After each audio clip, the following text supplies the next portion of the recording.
I am the Tofu Golem. Please enjoy the video. You start by confirming the phone is unlocked and has enough battery. That prevents interruptions. Once ready, open Settings and use the search field for Mobile Network or Network and Internet to jump straight to the right screen.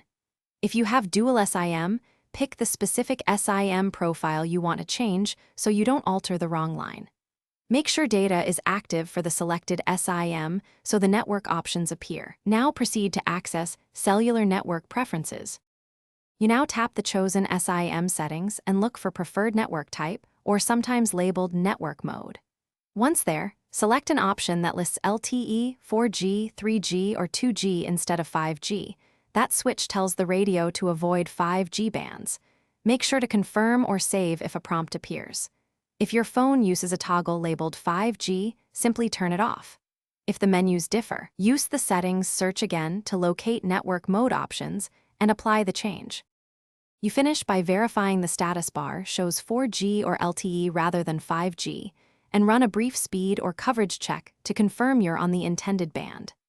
If settings don't stick, reboot the phone or toggle airplane mode on for a few seconds and disable it to force a network require. Make sure software and carrier settings are current. If 5G still appears, contact your carrier for provisioning or a carrier settings push, since some networks override phone side preferences. Thanks for watching. Consider subscribing if we helped you today.